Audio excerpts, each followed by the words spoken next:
The Op Shop Challenge saw participants being given $15 and the challenge of purchasing a fabulous outfit for that amount from Footscray Savers Op Shop. Everyone had great fun finding unique items that expressed their own style and gave them a personal experience of the joys of recycling. They learned firsthand that by buying fewer new products and buying reused and recycled products, we significantly reduce the amount of waste produced and the resources required to manufacture new goods. Always had an interest in the environment, maybe more practical things I could do around the home, things you can do every day, and then try to get other people in your family or friends to change their habits and stuff as well. At the end of May, 18 participants, staff and volunteers spent 3 glorious days together at a Lambie Camp in the spectacular Strzelecki Ranges in Victoria's Gippsland. For many participants, it was their first trip outside the Melbourne CBD, and for several, the first time they'd ever seen the ocean. They experienced Victoria's diverse natural biomes, coastal, forest, mountains, farmland, and also our energy infrastructure, as Wonthaggi Wind Farm was a great example of energy production with almost zero pollution. While wonderfully informative and at times quite hard physically, the camp was also about having fun together and team building, and it featured activities like a flying fox, abseiling, a night walk, campfires, and generally spending enjoyable time together outdoors. The second part of the MLS program requires participants to devise sustainability projects that they would present to their communities, and during the camp, 2 workshops were held to determine what those projects would be. Mattel, a graduate from the MLS program held in Dandenong in 2008, shared his experiences and offered advice during this process. These sustainability projects are designed to inform the participants' communities about their local environment and help spread the sustainable living message, while affording the opportunity for the group to demonstrate and practice their growing leadership and communication skills. Upon the successful completion of these projects, participants receive a Certificate 1 in active volunteering, which acknowledges their fantastic commitment and achievements and provides a reference for their future work and education endeavours. On a Sunday in July, 5 MLS participants, Chi, Law, Po, Tom and Rara, organised, prepared for and delivered a successful presentation to the Karen community of St Mark's Anglican Church in Werribee. Po and Law are young Karen men who were born in Burma but grew up in refugee camps just inside the Thai border.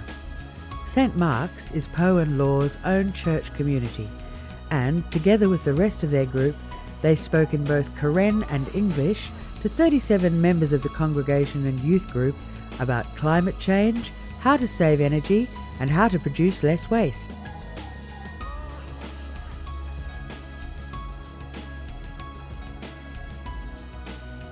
We learned about recycling, how to keep Australia clean. We learned how to save water, and we learned about energy and pollution in Australia and everything that's happening around our environment. So it was interesting. Several participants felt that looking after our local environment, especially the trees and plants that give us oxygen, cool our planet and provide beautiful scenery, is one of the most important ways we can take positive action. They wanted to share this by running a local planting day. In partnership with Brimbank City Council, MLS participants Jacqueline, Ayak, Acholi and Patu ran a multicultural planting day alongside Cororoit Creek and Ardea. On the day, people came together from the MLS, the Brimbank City Council, Friends of Cororoit Creek Group and the local neighbourhood. 2,200 native plants and grasses were planted on the day.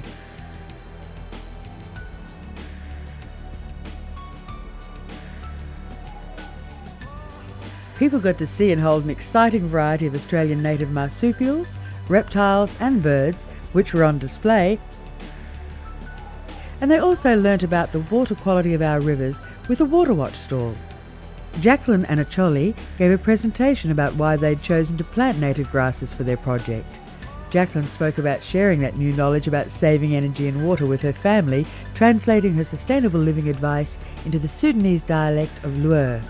Jacqueline also brought delicious homemade salabia to add to Council's barbecue lunch.